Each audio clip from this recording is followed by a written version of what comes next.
everybody, I'm here with another monoscreen 2K printer. You can bet I'm going to be doing a lot of reviews on monoscreen 2K printers because everyone's going to come out with one.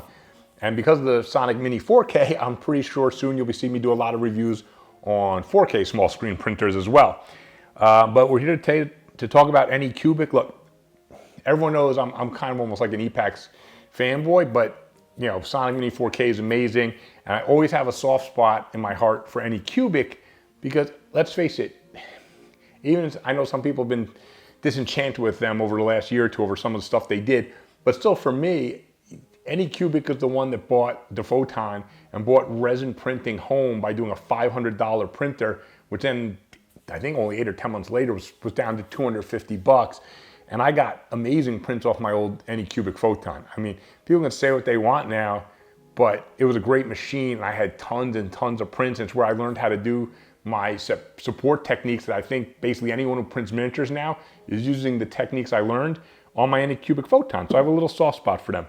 Anyway, standard on every budget printer, crappy, I'm still gonna say crappy plastic lids, because that's what you get, because it saves you $100 probably. And I think we're all about that.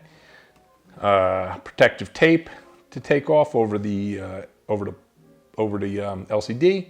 It's got the black tape, which is now standard for everyone to do. Super stable Z-rod. You're not getting any wobble, so print accuracy should be excellent. The USB port isn't in the side, which I like, but it's the side rear, which I'm still not a huge fan of. I know it's not much further than having it over here, but I do prefer that it's located in the front side, not rear side. That's, you know, that's not a big deal, obviously.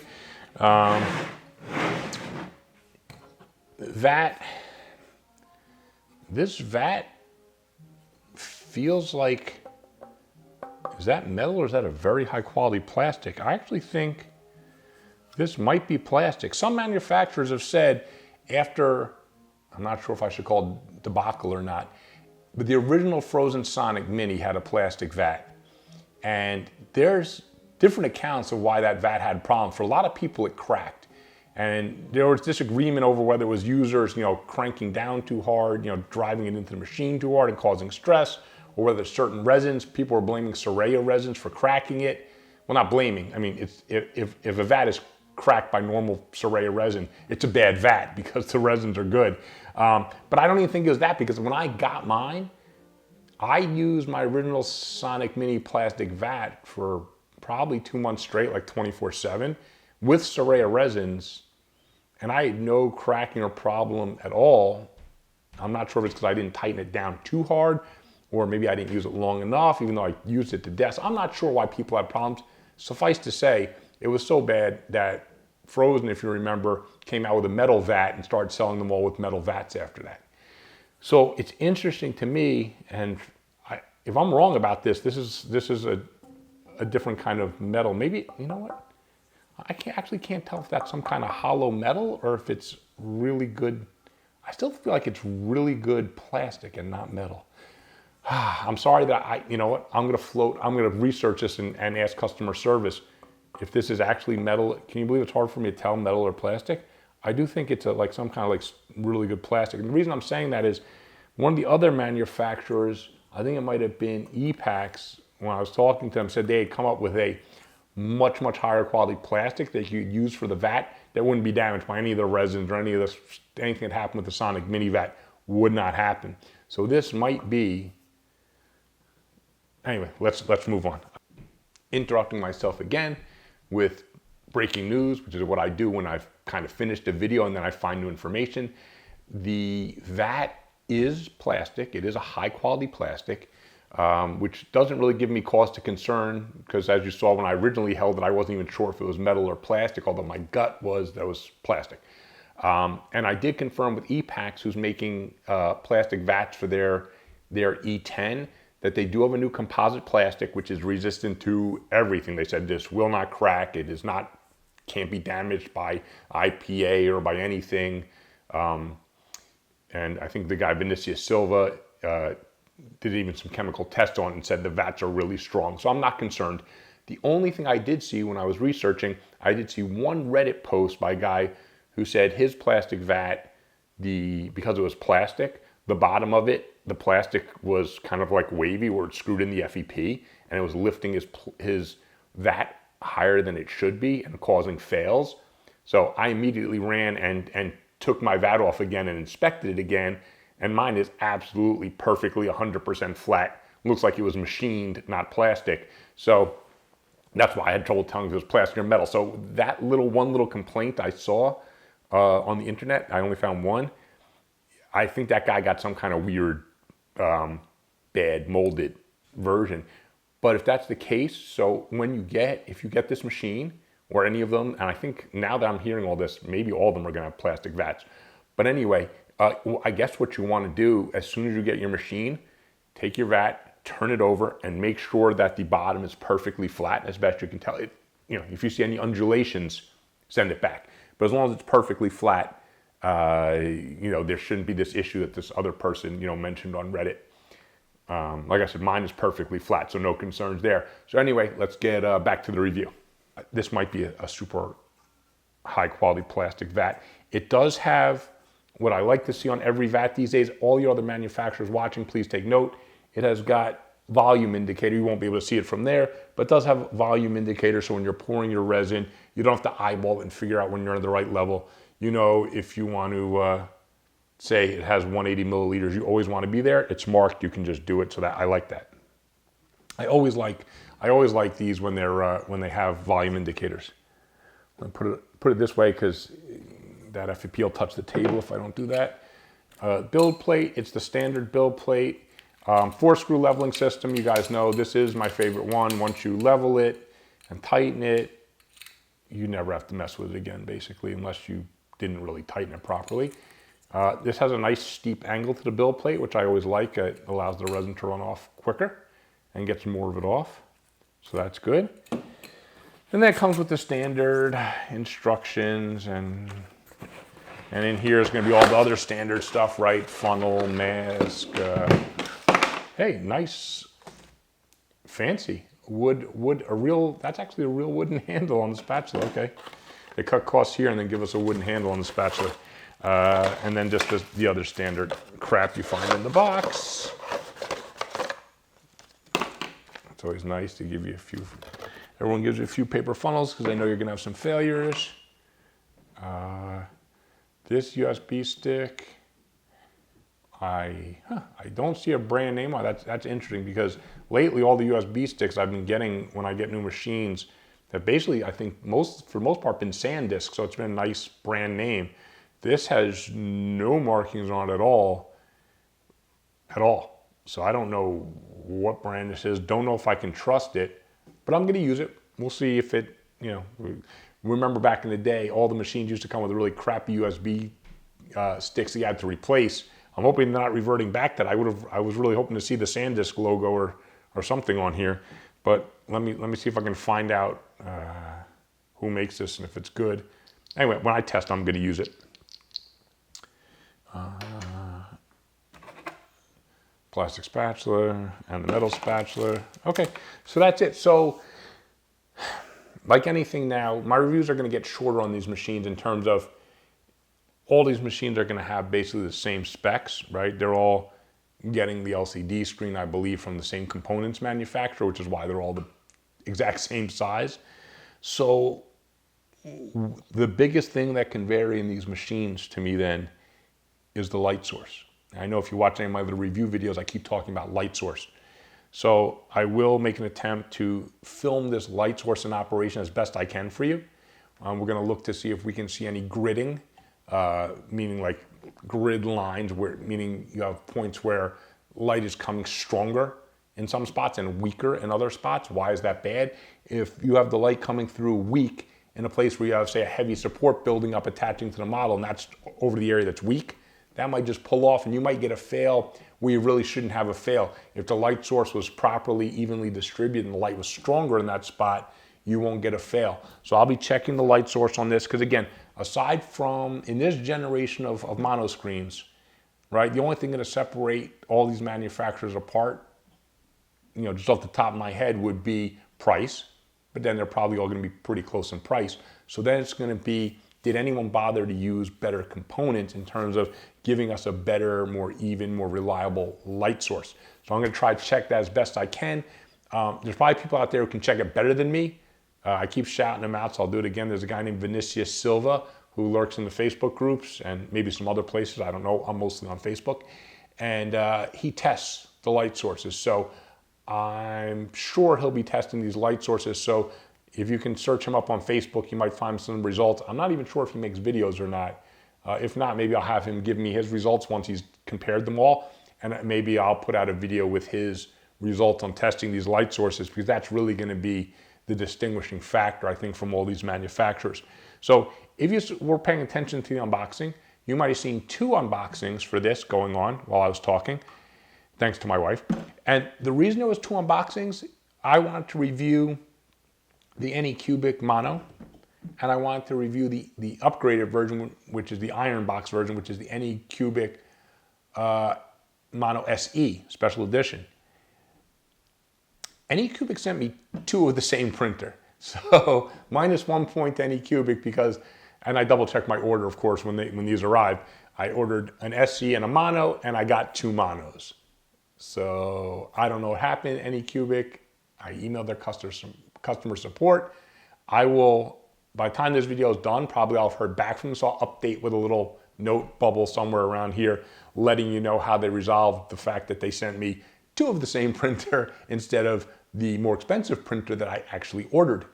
And yeah, I ordered it. They didn't send it to me for free. You guys, if you watch my channel, you know I try to stay independent. I'm not taking any sponsorships.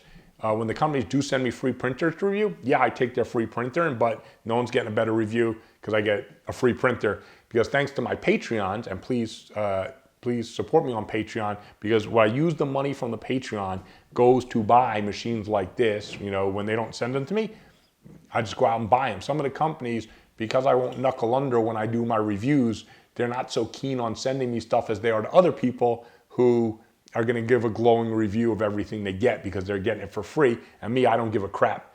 You're going to get an honest review from me always. So hopefully when you want honest reviews, you will tune into my channel.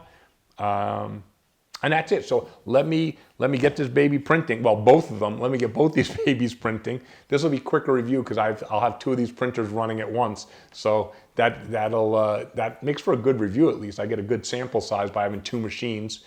So I will get printing. I will be back probably in just about 2 or 3 days with my results.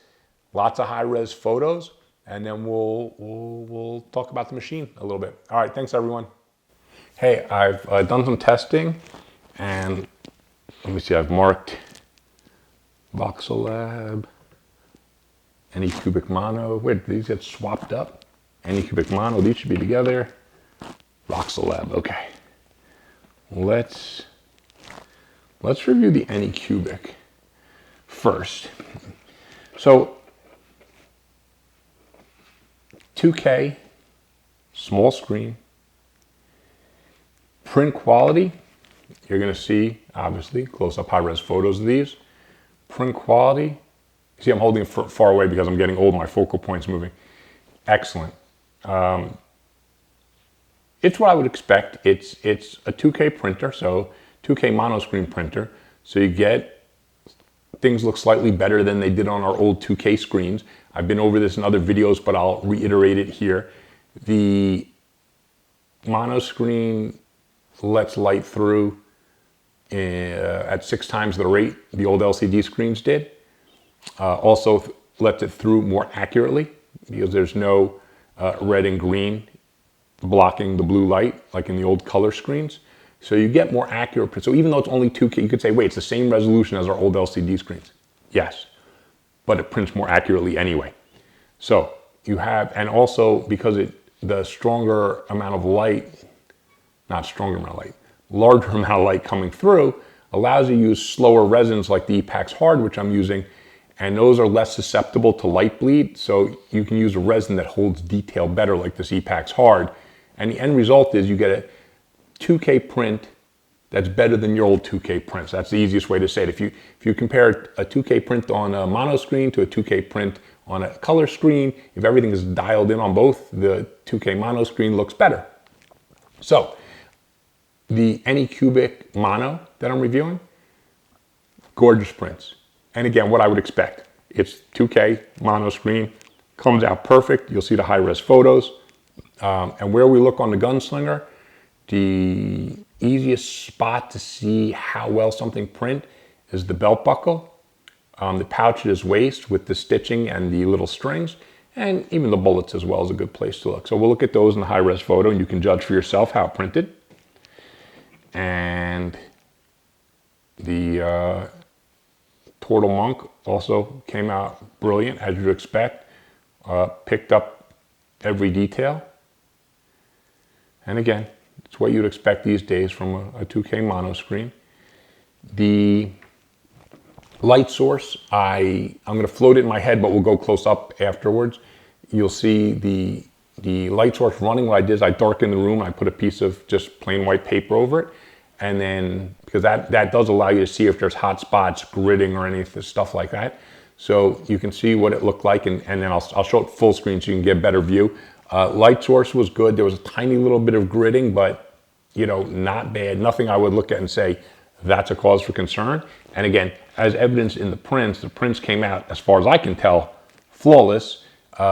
You'll see them floating around my head, but also then, you know, when I'm done talking, I always go into my high-res photos so you can really get a good look and see for yourself, and then you can decide for yourself. So I was happy with it. It did what it was supposed to do. The light source looked good. Light source was I'm gonna start talking about the strength of the light sources also. Light source was strong in that the cure time on it was not high.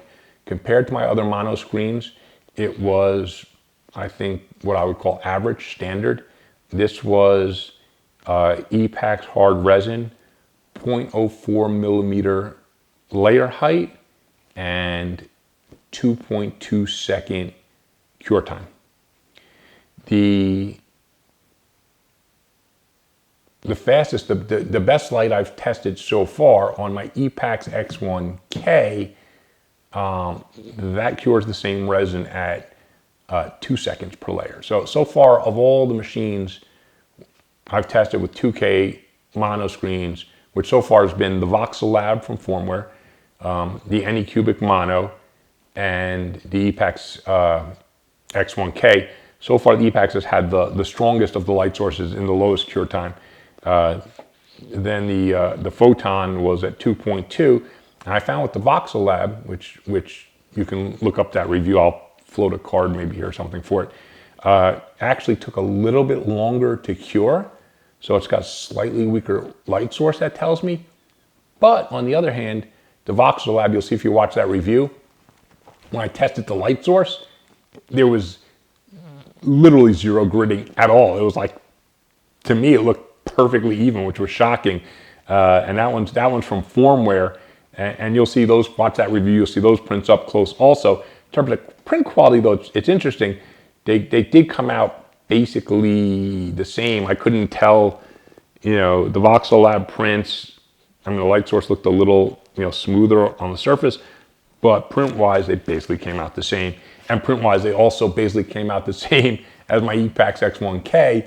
So I'm beginning to think, which is not that surprising to me, just like on the old gen technology when all the machines kind of were good at the end, they all kind of basically printed the same. So I'm expecting in every review that I do now that a lot of these 2K printers, print-wise, they're gonna look the same. So what's gonna differentiate them? Obviously price. Right? People are gonna be looking for the best price they can get in the country they're in with shipping and taxes and all the stuff that might come with it. But also, you know, construction, whose machine lasts the longest, who actually has the best components inside. Unfortunately, durability is one of those questions none of the reviewers are going to be able to answer because we can't wait 6 months to put out a review. And the way things are going these days, if I wait 6 months to update my review, there might be a new wave of machines out. If there aren't, I will update my reviews in terms of durability. But Anycubic, I mean,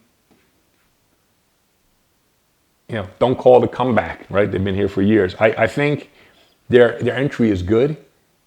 The machine seems pretty good to me in terms of like construction. It's got the solid Z, which they're all going to have. Everything about it, it seemed like pretty quality construction, and it gives amazing prints. So it's what you want. So again, now, like I said, all my reviews are going to come down probably to the same thing, unless I find some like big defect with a machine. If they all basically print the same, then it's hard for me to just pick one and recommend it. It's easier to say whatever the cheapest for you at the given moment, that is a good machine, unless you have something against the company. Like some people don't like Anycubic anymore, but I know they may have had some missteps with the Photon and then the Photon, and pissed some people off, frankly. But I don't hold that against the company. They can always, it's like people, they can correct, right?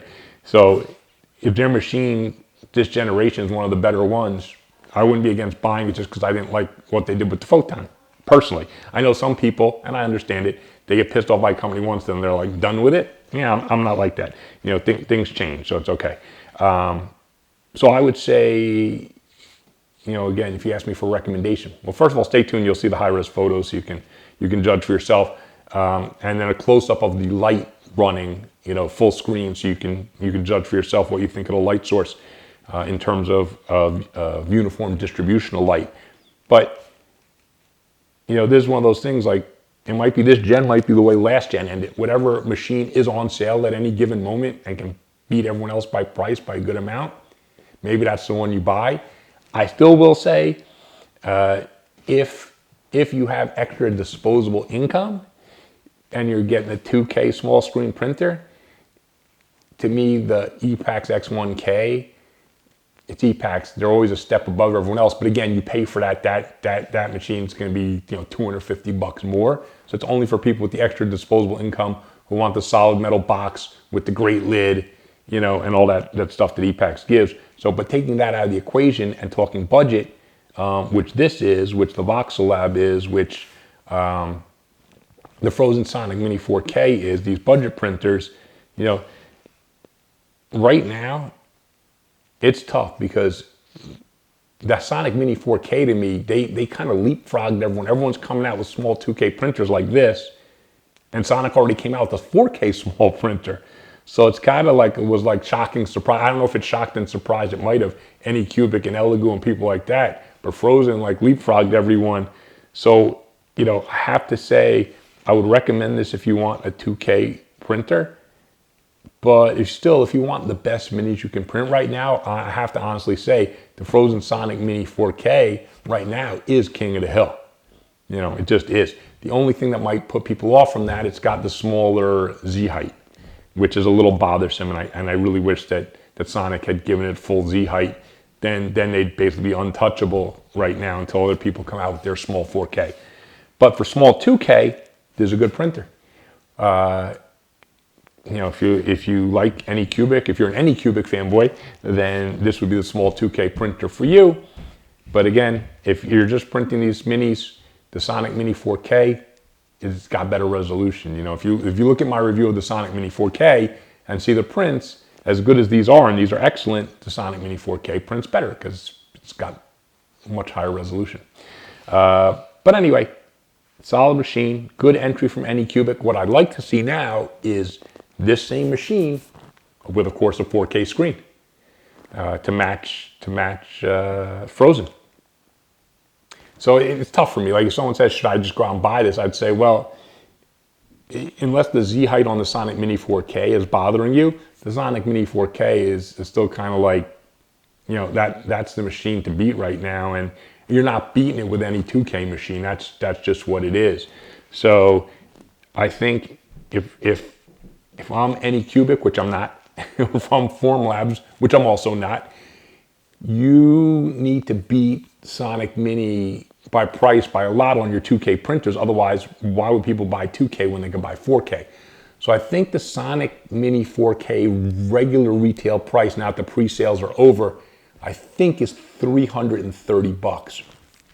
I think as I'm making this video, the Anycubic Mono is maybe $250. So $80 savings to get slightly worse resolution. So for some people, that might make sense actually, So, but I would like to see, not that this matters, no one cares what I think, right? But I'm going to say it anyway. if I was counting my pennies even, I'd probably save up the extra $80 to buy the Mini 4K to get the higher quality if the Z height didn't bother me.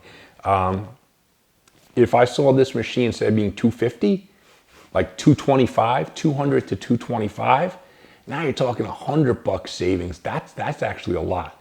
So I think Anycubic, if you're watching, you're probably going to watch. Some of your employees will watch this at some point. I actually think you should try, if you can, figure out a way to drop the price a little bit more so that you need to incentivize people to get a 2K printer over the Sonic Mini 4K, and the only way to do that is price, right? So think about discounting if you can, or offering free resin where they're doing something to compete, since it's only a 2K screen. And we, unfortunately, you got leapfrogged right out the gate, which is pretty crazy actually. You gotta give Frozen some props there. Anyway, that's it. Please like, please subscribe, and happy 3D printing, everyone. Here's a look at the light source. You can see this is fairly even. Looks really good actually to me. Now looking at the Gunslinger, so if we look on the guns, the teeth came out great, super clear. The belt buckle on the foot came out really nice. The pouch, you can see the strings very clearly, the stitching very clearly.